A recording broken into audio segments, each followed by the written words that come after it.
Welcome to the Kava Lounge with the Kavasseur and Jimmy Price.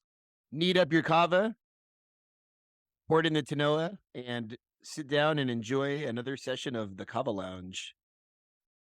All right, I'll Welcome. lead it off here. Doug, let's have some background on our own personal stories here and how we came to understand Kava and how it came into our lives and what kind of role it played for us. That sounds like a great idea, Jimmy. I just read this really long, complicated paper, and you're changing it up for this episode, huh? Look, it's a cool idea. Keep me on my toes, Jimmy, as always. Of course, it's my job. Yeah, Kava, huh? How did we get into Kava? I think we probably both have very different stories to tell. For me, I was a young 18-year-old or 19-year-old and in California. I just finished high school and was really anxious about what was going to come afterwards. I was going to community college, and at the time I was working at a health food store called Jimbo's in San Diego. I was trying a bunch of different stuff that they had for anxiety and for to help me sleep and stuff like that. And I'm not a big fan of the devil's lettuce, the Mary Jane. I'm not a big Mm. fan. I had some bad run-ins with Mary Jane and the paranoia, so I never really got much medicinal use out of marijuana. So I was asking calming herbs and tonics and things of that nature. And after trying a bunch of different stuff like a root and really strong chamomile tea, which I still enjoy, eventually upon a little tin that looked like a hot cocoa tin or something, but it was called Kava King, and it was an instant kava. And the lady that worked at the natural pharmacy of this health food store said, "Oh, that stuff is like super strong. So be careful with it." And I was like, "None of this other stuff has worked. So how strong can it really be?" So I bought this tin of kava, and I went home and took a big tablespoon and mixed it in a glass of water. And I tell you, within 5 minutes, I knew that this was the thing for me. There was none of that reverse tolerance, none of that kind of subtlety that some people complain about. It really hit me right away. And that anxiety that I had as a young student who was being thrown into a terrifying world, it really did melt away. That just after one big glass of kava. And that's really the summary of how I got introduced to kava.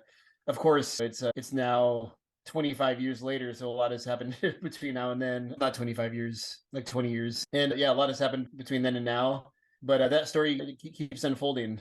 So Mm. that's part one for me. R1. Kava came into my life several times, actually. Once in college, and then after that, it was several years later. But the first time I came in contact with anything Kava related was with a Kava, I think, a Kava extract that I bought from I Am Shaman or something like that. And we didn't know what to do with it. So me and my roommate, we took Tostitos chips and dipped them into the extract jar and just ate it off the chips. So that was terrible. But and it didn't stand out to me personally at that time. However, my roommate in college was quite OCD. He would get up in the middle of the night, go check his doors and windows on his car. If things weren't going in the right order, he'd have to do them over again. He said that after he took that kava extract, I can see clearly. He was like, I'm not burdened by my compulsion. And this was back in 2003, 2004. So that was my first inkling that maybe there could be something more to this. And I held it in the back of my mind, but of course I had more drugs to do. I was in college. As one does in college, we do drugs. Apparently that's just what you do. No, it isn't. For anyone listening, that's not what you do, but that's what I chose to do. And then as such, I paid the price for it. And I ended up in treatment. And heck, it was one of the last options. When you want to take a day, you just want a day where you don't have to go and get your drug of choice. You just want one day where you're free of that. You're stuck in a spot you don't want to be in, and that's where I was at. And I went to treatment, got clean, and went to Narcotics Anonymous for about 6 or 8 months.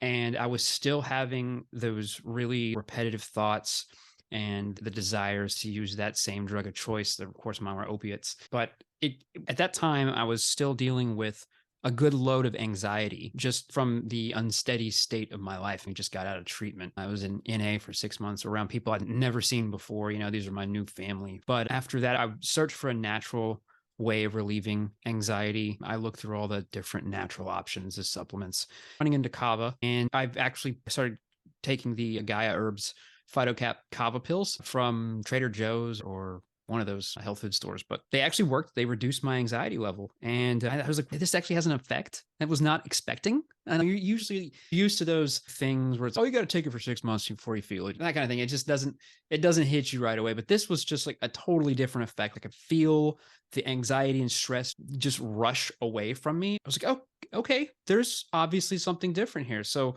I went out, I got some Kava pills, some of the yellow ones that you can find at the health food store. So I was like, all right, so if people make a drink out of Oh yeah. this.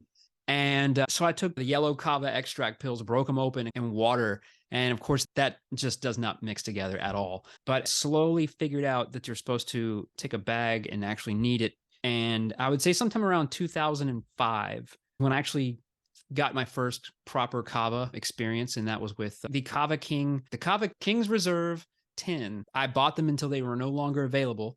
1 tablespoon was enough, and that was that. But after that, I had to figure out how do I actually get this stuff. Then I found Knock 'em All at Home, found the Stone Kava, and yeah, that's when my real love for Kava started, because it was just like, okay, there's a lot more to this than what people were saying. I knew that there had to be more to it, but at that point, it was still such an esoteric thing and not a normal subject to discuss with people. It still felt like kind of like a drug. I was doing a drug. But in truth, it never panned out that way. I was told a lot in Narcotics Anonymous that you're switching seats on the Titanic. You're still sinking if you're using. But this Kava is a different thing. It is not a drug in the traditional sense. It never has made me crave it if I don't get it, or if I just can't have it, if something's going down and I can't have my Kava, it's not going to end up with me shaking, sweating, my pupils are dilated, and I'm trying to get my next fix, but it's not like that. It doesn't have those sort of effects. And I've never that sort of reaction from it. And I feel like that I'm a research study of one going on however many years old, but I've taken the addictive drugs and I've been addicted to those addictive drugs. And Kava just doesn't have the same properties. I've gone long winded, but where I come from personally, we are actually nothing to do with Kava, nothing to do with the plant. So I do restaurant Oh, refrigeration. And so that's a shocker for everyone. They're like, oh, where do you teach? No, I'm sorry. I don't. I'm actually I just do ice machines. But Kava is truly my passion. Like from when I wake up, I think about something to do with Kava, but it's not, I've got to drink it. It's always something on the periphery, which makes me know that I actually like it for what it is and not for what my reward circuits are telling me. And that's a big deal for me. I've always yeah. said that. Yeah. Yeah, I can testify to your insatiable thirst for knowledge about kava. It's very infectious. I think when I wake up, I actually do think about drinking kava, but I don't. I don't drink kava until it's like 4 p.m. That's You're the my. Kavasseur. That's all right. Yeah, exactly. Yeah. So when I left San Diego in 2002, I moved up to San Francisco and then on to Santa Barbara. And when I was in college, I had a lot of anxiety. I had a very active mind. I still have a very active mind.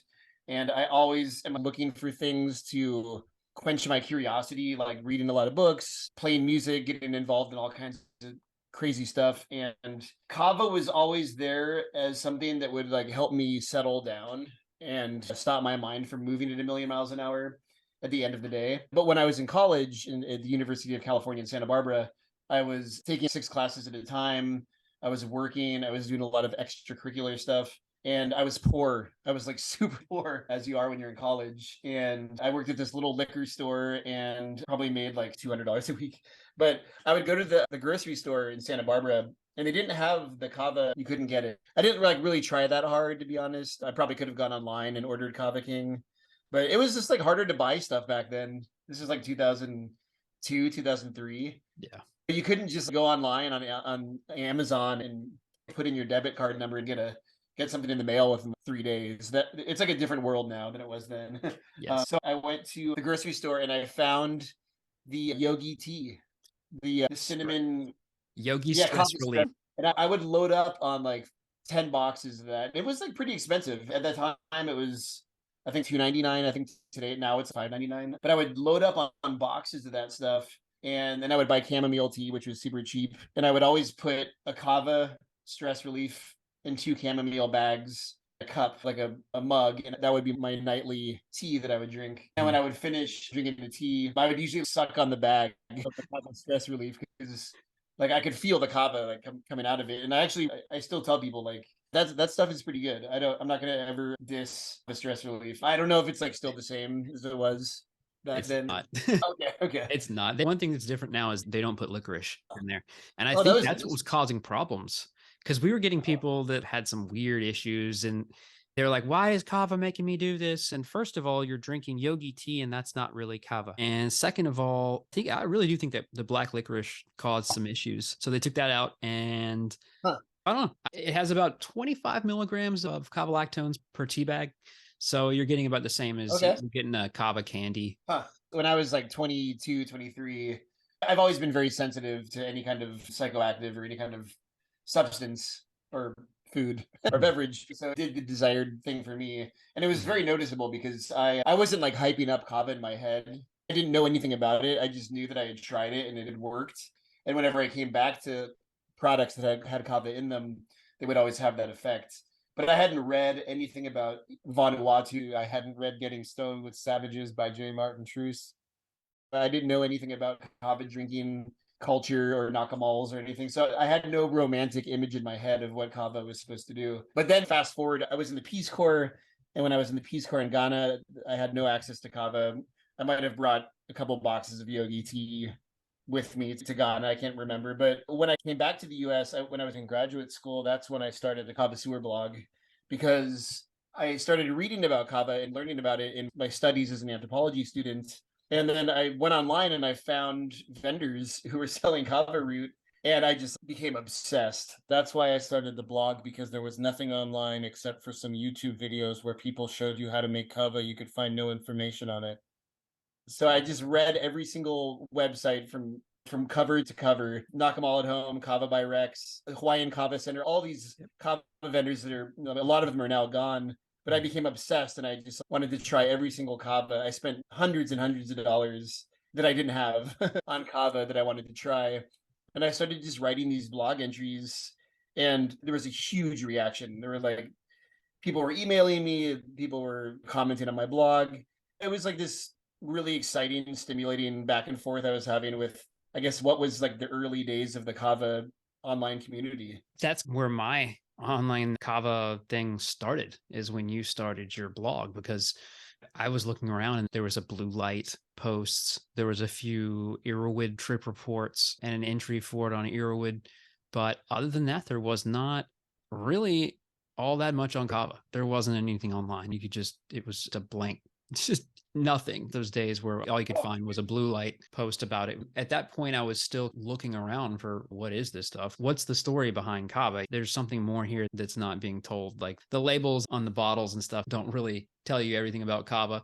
But yeah, this is one of the things that some people may connect with. Is I spent 9 years in NA, Narcotics Anonymous, and that entire 9 year period, I drank Kava. I drank it every single night, and it was my antidepressant. It was my anti-anxiety. It was my nightcap. Is what kind of shut me down and helped my brain completely go to sleep at night and get more rest than I would normally. But I made the Kava starting from 6 months clean to 9 years in NA every day, and the first good portion of that struggled pretty heavily with thinking about, is this a relapse? Am I using a drug? Am I going against the very thing that I'm trying not to do here in NA? But it did not actually turn out that way. This is another one that kind of leaves you without words when you try to describe Kava. And I know it's special because it's the only quote unquote substances that I can't really describe and put into words that are relatable in a way that's like transcribable and about a drug, because it doesn't grab you and direct you. You can have a strong Kava experience if you want to, but it's not going to make you get in your car and drive your car into a ditch and you not remember anything. It's not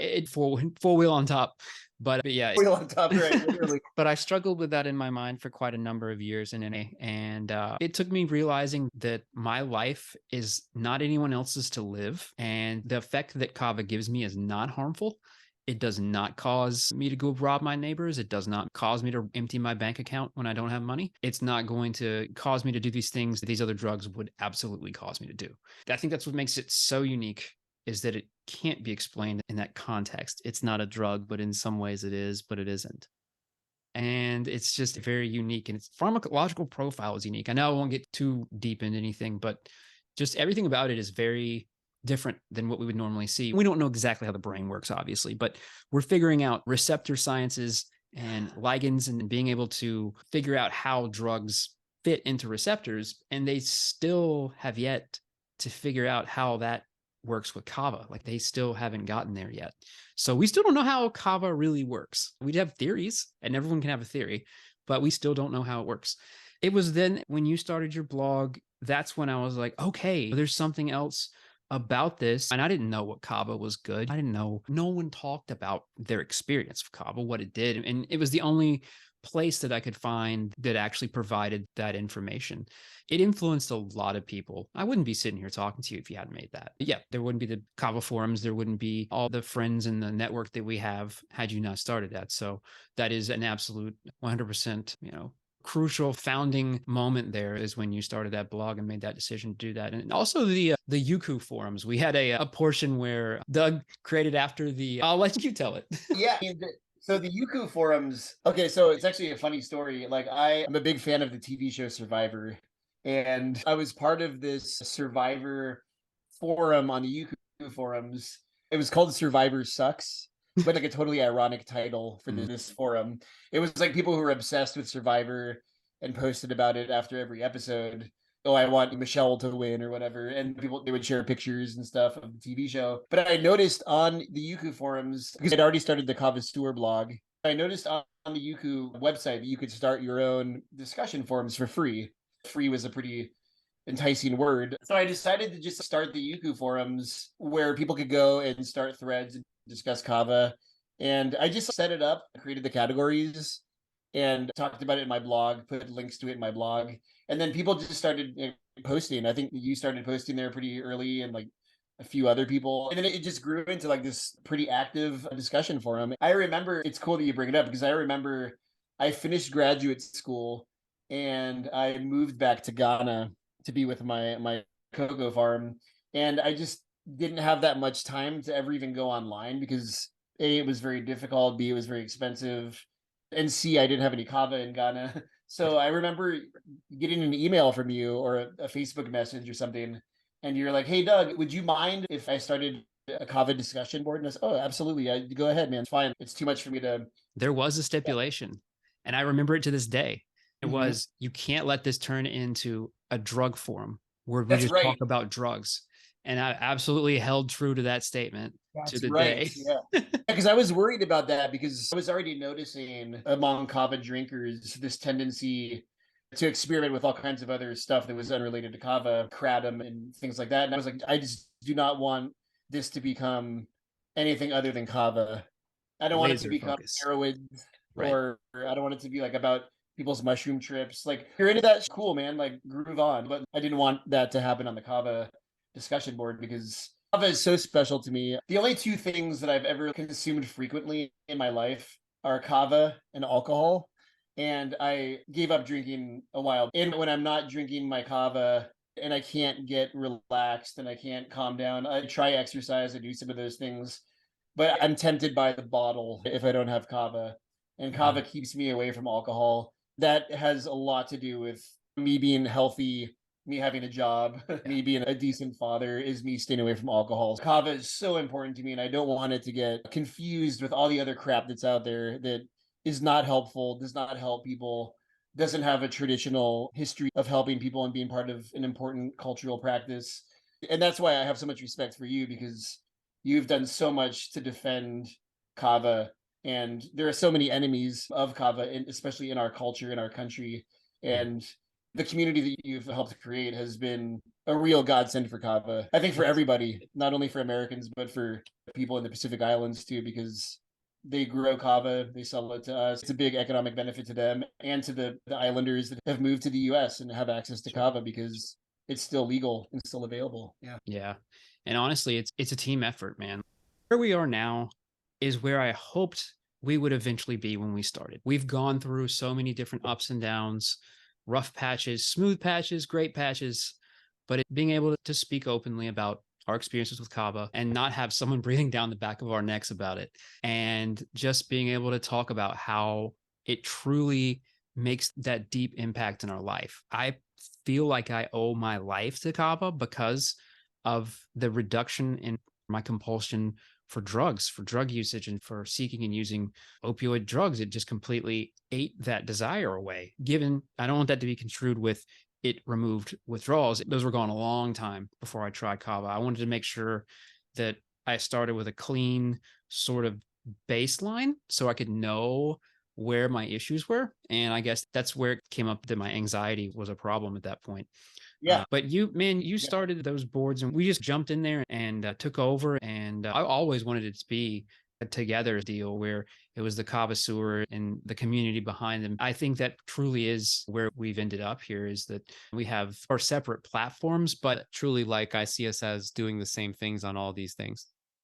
it's not us Absolutely. versus anybody else. It's we're promoting the respectful image of Kava.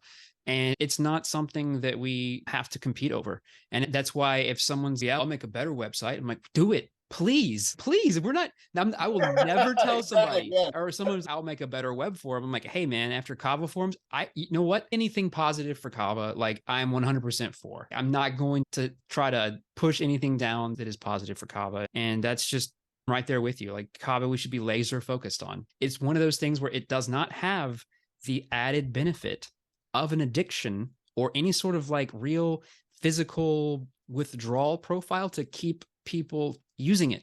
So it's one of those things where you have to find ways to keep drinking it.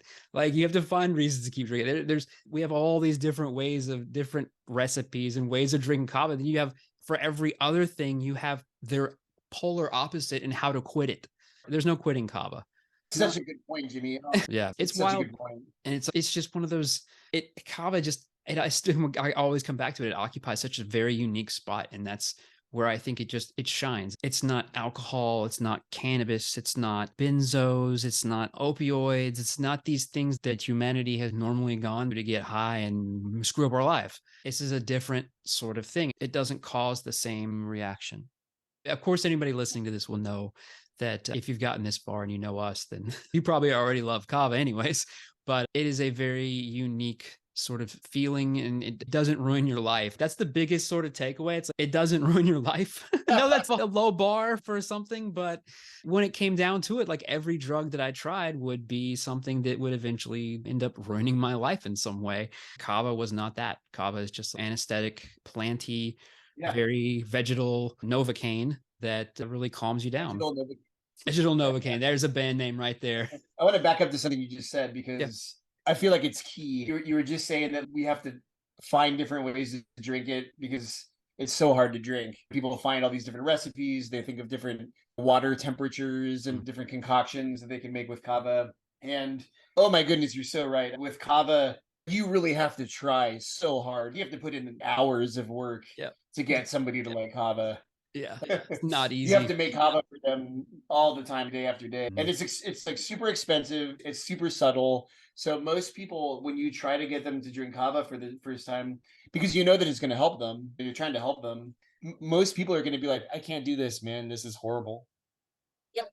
You're making me drink this pond water, and I'm feeling it, but not really. It's like trying to convert somebody to a religion. No, trust me, you're just not getting it. You just have to keep trying. You'll get it eventually. You'll get it eventually, man. And then for some people, it just never clicks, and that's fine, whatever. And for other people, it's, oh my God, my life is never going to be the same. This is exactly what I've been looking for. And finally have hours of peace in the day for my mind to slow down and the world to come to a balance. But I think it's a really good point. It's not when you're in high school or you're in college and you drink for the first time, you have some crazy experience. Like young people drinking, it's two things that unfortunately it's like a hand in a glove. They go Right. well together. It's always going to be a good time. It sucks and it's unhealthy and usually causes a lot of problems, but it's like you don't have to try hard to get somebody to like alcohol.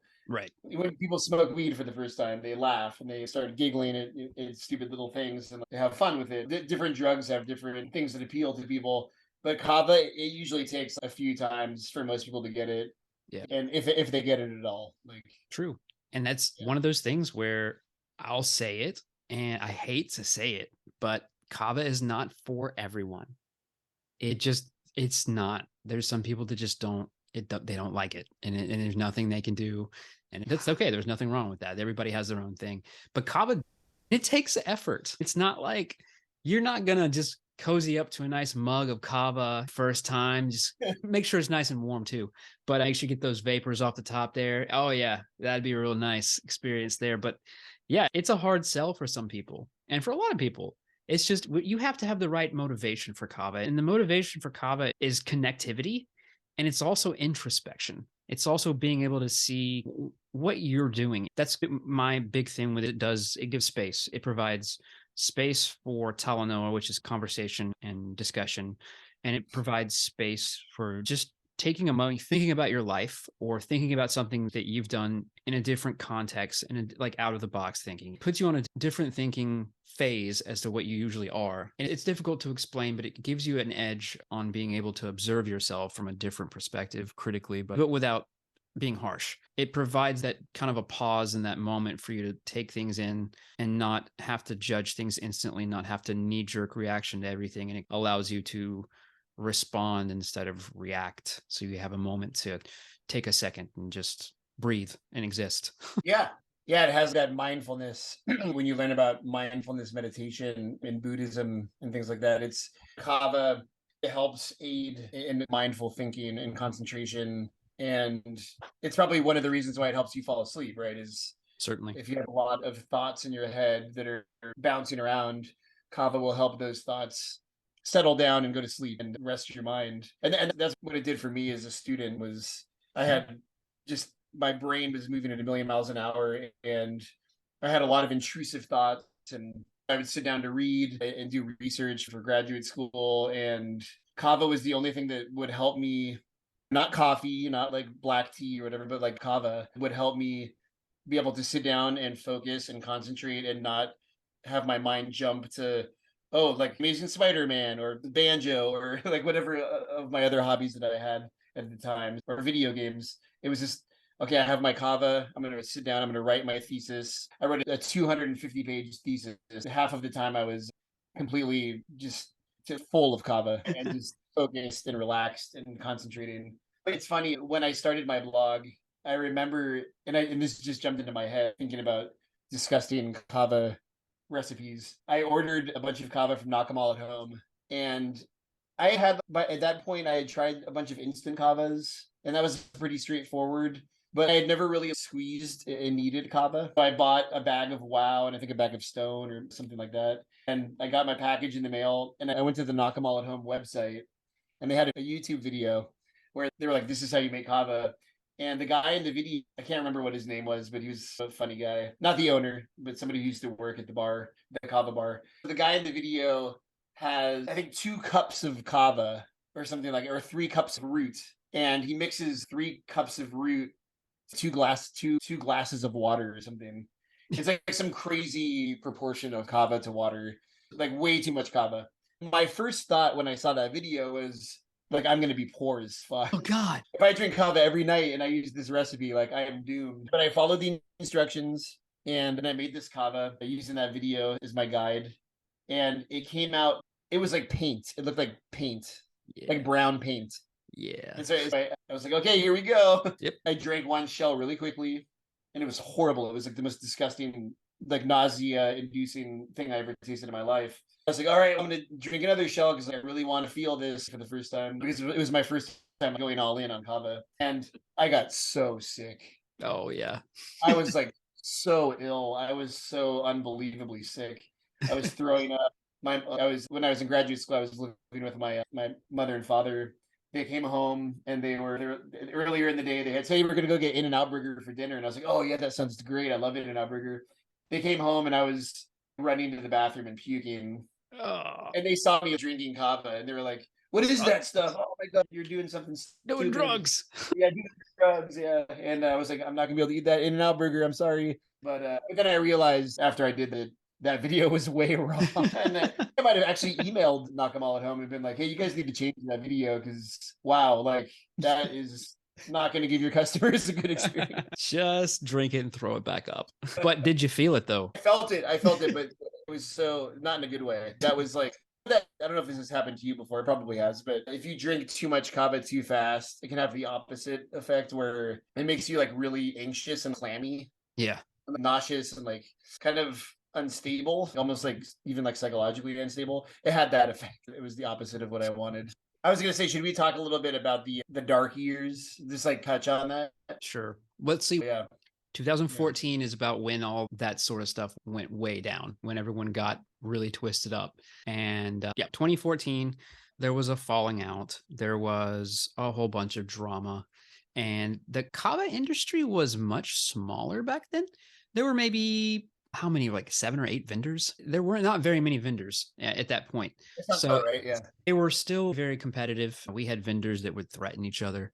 We had vendors that were fighting. There are people that were making websites about each other. It was a wild time in the Kava industry. There were some people that I still don't know who sent the glitter bomb. I still swear I don't know who sent the glitter bomb. There was the glitter bomb. You know how they had those mail your enemies a big like envelope full of glitter when they open it, sprays everywhere. Uh-huh. And apparently one of the vendors received one of these mails with the glitter bomb in it. And I don't I didn't even know that. Oh. yeah, but I have a feeling it's probably another vendor. But it was a chaotic time, but it was a formative time. We had, I believe it was obviously it was necessary, it wouldn't have happened, but we had to figure out where we were at and what we needed to do. And that was and I'll honestly say it was much less maturity in that point. Very glad to be where we're at now because I mean, it was everywhere. I will absolutely own 100% of my absenteeism and my attitude during the time. But it took a while of just getting to know people personally on a very personal level before it all clicked, before we realized, oh, we're all on the same team. We shouldn't be fighting each other. There was some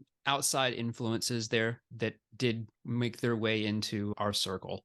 And I would say that by and large, those negative influences are today no longer there. Or if they are there, they have no voice like they had before. And we've taken our spots as not ambassadors of Kava, but just, hey, if you want to know about Kava, come along with us. We're going to go on this journey with Kava. If you want to see it online, come along.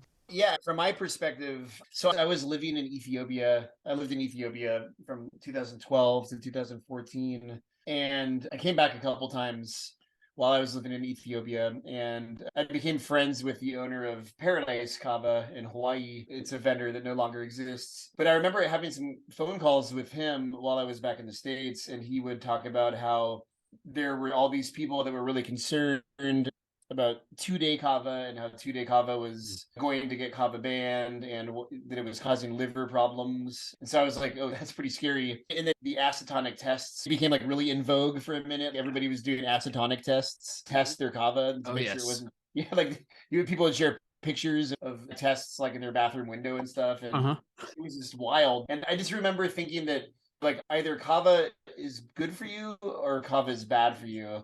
But whatever we're doing here is just there's a lot of smoke. We're creating a lot of smoke. And if people within the Kava community are so paranoid that they're going to get sick from their contaminated Kava that might have ISA or 2-day in it, that if even we are panicking and like worried about Kava, then it's probably not going to make it. It's probably not going to have a long time survival probability. So I went on the complete extreme of let's just let Kava growers grow what they want and let's let vendors sell what they want. And definitely looking back, I would not hold that position now if I could advise my younger self.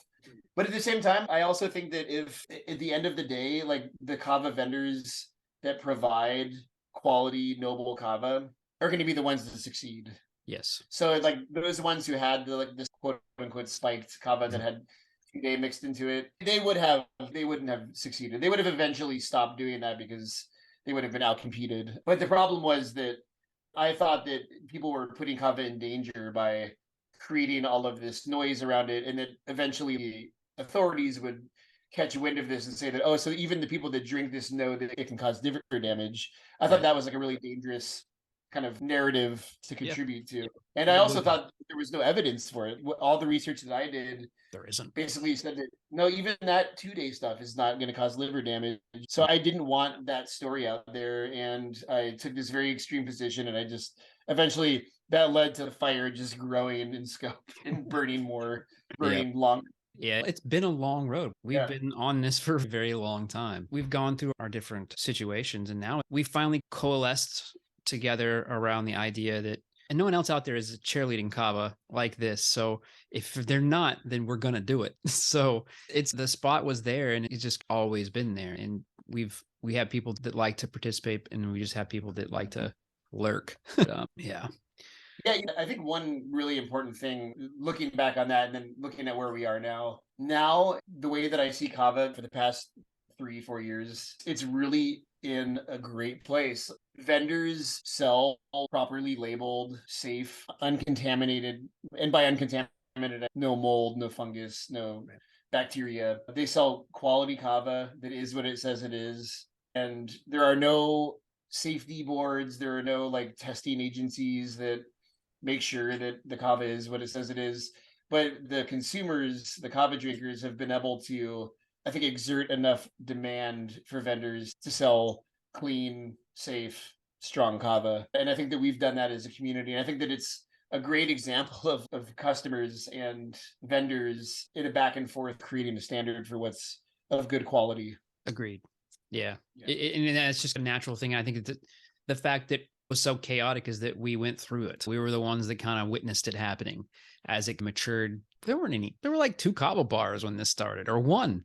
I think it was just one. So and there's Yeah. over 300. So it's a big machine now. It's gone from something very small and boutique and esoteric. And it's gone from that to just something that people might actually start knowing on a regular basis. I was just gonna say, I think that both you and I, between the two of us, we know.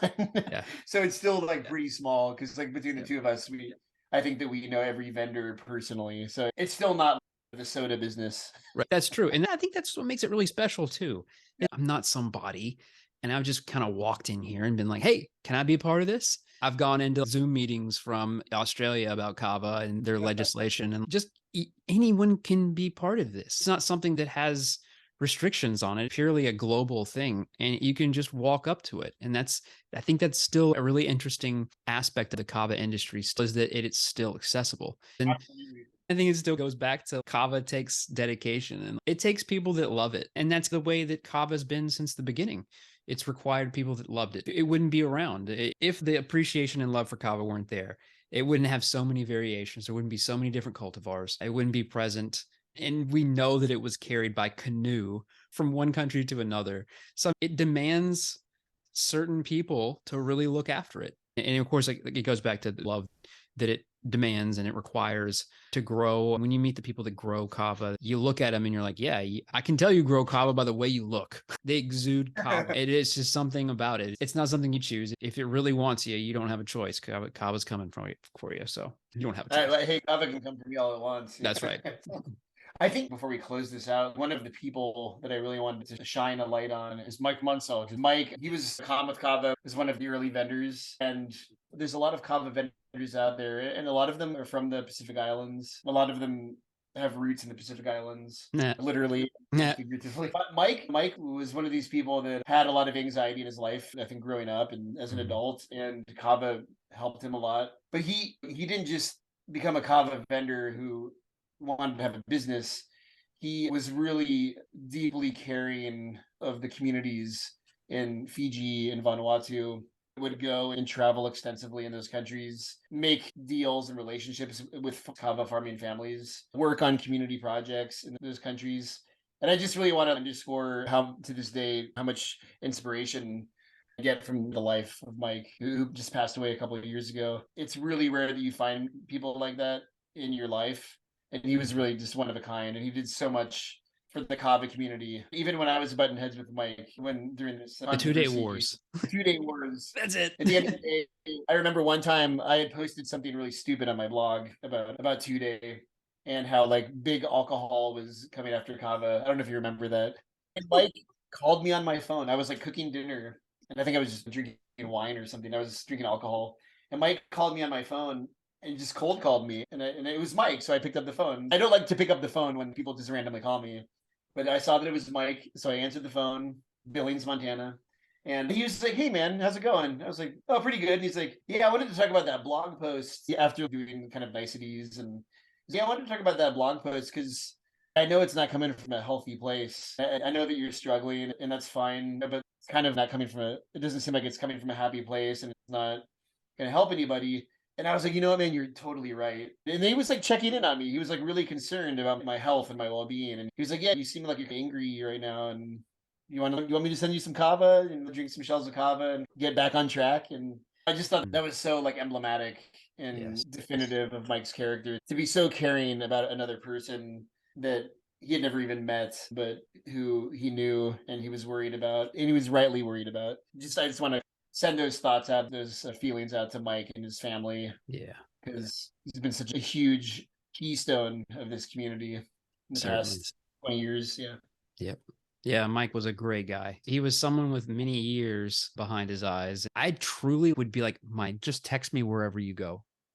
Just send me pictures where you go. I want to live through you. He truly lived the life that I wish I could live. He would just fly out to Vanuatu and just look over like seedlings of kava. He would just be able to just go and do that kind of stuff and bring water filters with him and solar power things and all that stuff with him as well. So not only did he come to remove a resource, but also give a resource as well. So he did try to give back as much as he took. And it actually angered quite a lot of people in the process too. He was a very successful business person, and he went directly to farmers and did quite a bit of cutting out middlemen. And it did not go over very well when that went down. But he always had a very unique way of doing it. And he was just like, "What? Let me at it. I'll go over there myself and take care of it," instead of just call somebody. He's like, I'll do it myself. Him and the owner of Kava Society got together and created a fresh green bottled beverage. And the links they went to go and create this beverage were extraordinary. They were lugging, I think they said 50 or 60 kilos of fresh kava roots on the carry-on on the airplane, dragging these things through the airports to get these to the places where they were going to test out their equipment. And they were all over the country of New Zealand working to get these things taken care of and made, bottled up and everything. It truly was a Herculean effort.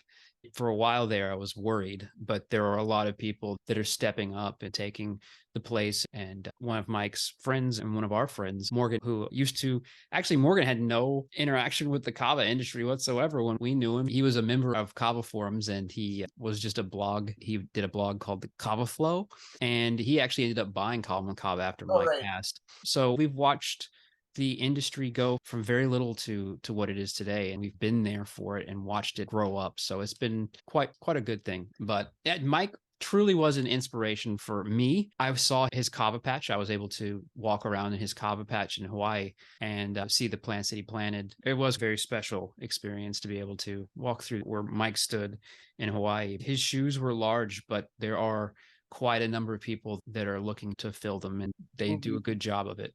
He will never be replaced. Mike was one of a kind, but his legacy will be sought to be equaled from now on. But Calm with Kava will always have an interesting story attached to it. But yeah, I think that Mike, yeah, I was just going to say, for me, I think Mike, in the past 5 to 10 years, he's been the most influential person in Kava, particularly in the United States Kava scene, the overseas Kava scene.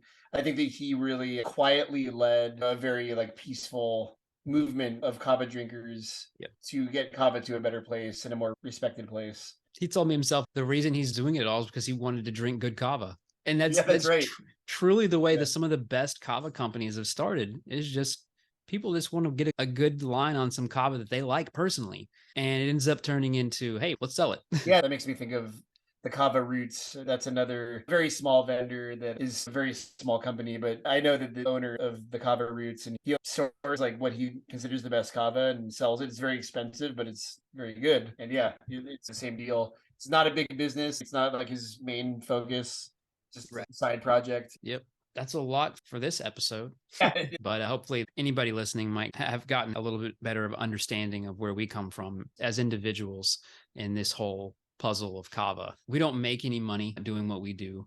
We're not paid to have the opinions that we have. We don't get kickbacks.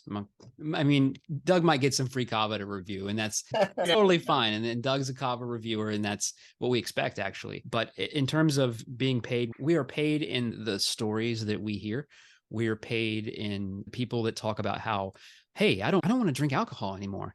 That sort of thing is the payment that we get. And that is truly some of the most lasting payment. I can think back about the interactions that I've had with individuals that have been like eye-opening and just riveting. I can remember the specific moments in my life where people have been like, hey, this actually works. This is awesome. I really appreciate you guys bringing this to the attention of everyone. And that is our payment. It truly is. It's weird. Some people don't even want to believe that. It's that strange that I guess that we Yeah. would be that willing to donate so much of our time and our effort and just our everything to Kava. Know that it comes from the heart. We're here because we love Kava. We want to help steward it in the most respectful way possible, with science at the forefront and logic and no misinformation.